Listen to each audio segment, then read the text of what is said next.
Oh, hello, this is Jen again doing another video blog about books that I've read recently. I'm going to get started talking about a book that I just finished a while ago, and this is a really, really funny book. It's called The Loser's Guide, to Life and Love by A.E. Cannon. And this book is really hilarious. I was reading it over my lunch break a couple times in the staff room, and I was just giggling uncontrollably, but like I said, people are just used to that now.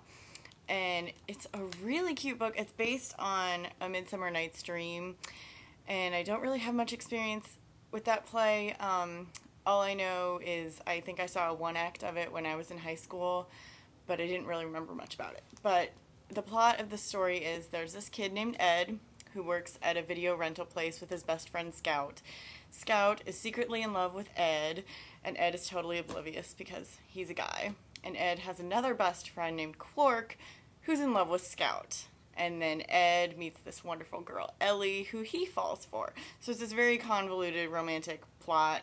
And of course, it's one of those wonderful books that's told from different people's perspective. So Ed, Scout, Quark, and Ellie each have their own little chapters where they kind of it's from their point of view, and it talks about what they're feeling. And this book, it's not great classic literature or anything, but it's really funny, and it's a cute little love story. It's a good high school, middle school type book, and I really enjoyed it a lot. I thought it was really fun, so hopefully you guys will like it too. The other book that I read, oh wow, it's Savvy by Ingrid Law, and this is her first book.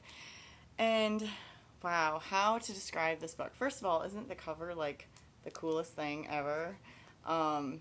Yes, it's this wonderful story about a family, and everybody in the family is born with, I don't want to call it a superpower, but it's kind of a superpower, where the grandfather can create land just by thinking through his emotions. He just creates land masses.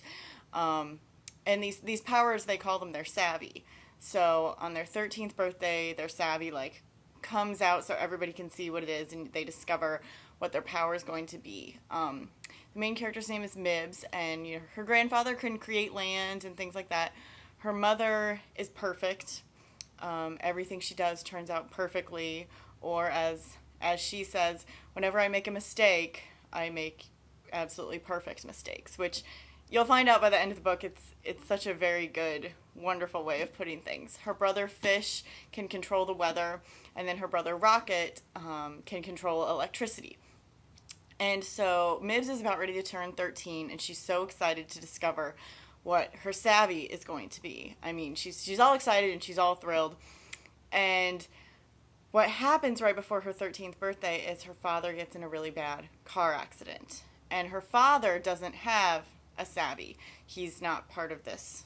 He married into the family of superheroes that aren't really superheroes. And she loves her father so much, and he's kind of in a coma after being in this car accident. And so it kind of ruins the significance of her 13th birthday. And to kind of quickly describe what happens with the plot, the Mibs and her brother Fish and her little brother Samson, who hasn't discovered what his savvy is yet because he's younger than she is, they kind of end up on a Bible delivery bus with a guy named Lester, a girl named Bobby, and a boy named Will. And they're just all kind of on this pink bus that's going around Kansas and Nebraska. And she wants to go and see her father in the hospital because she thinks that if she goes and sees him, she will be able to wake him up. She thinks that's what her savvy is going to be, that she's going to have the power to wake up her dad.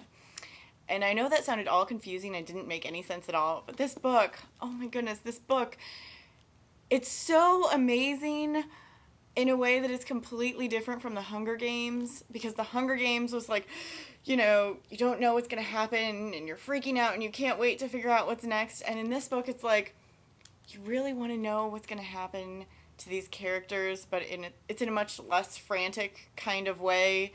When you're reading this book, you're reading something special.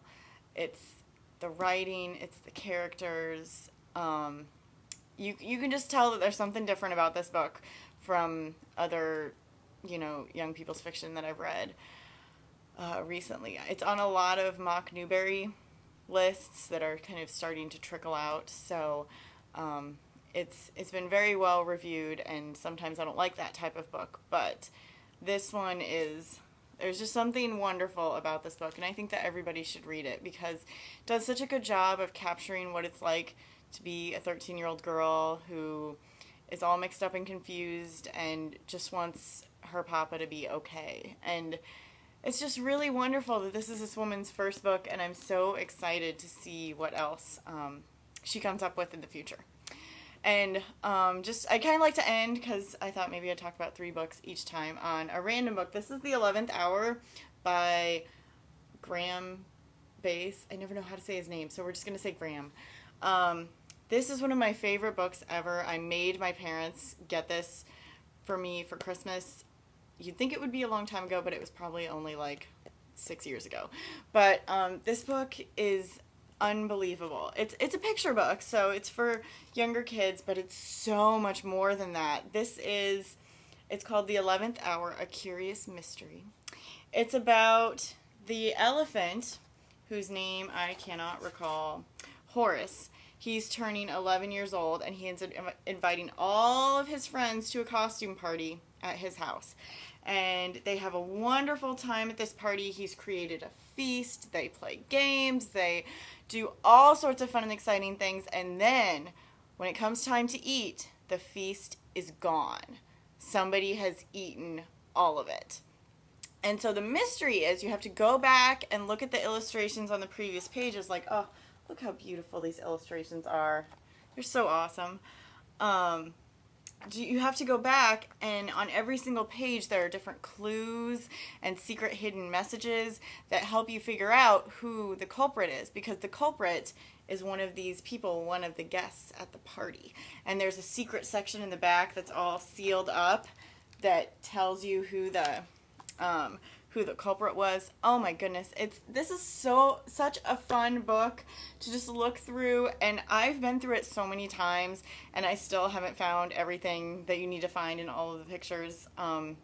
It's just a really fun, amazing, wonderful book that if you're not in the mood to, delve into a really giant chapter book, this is just a really fun way to go. So I think that's enough for this time. I've rambled on for a long time yet again.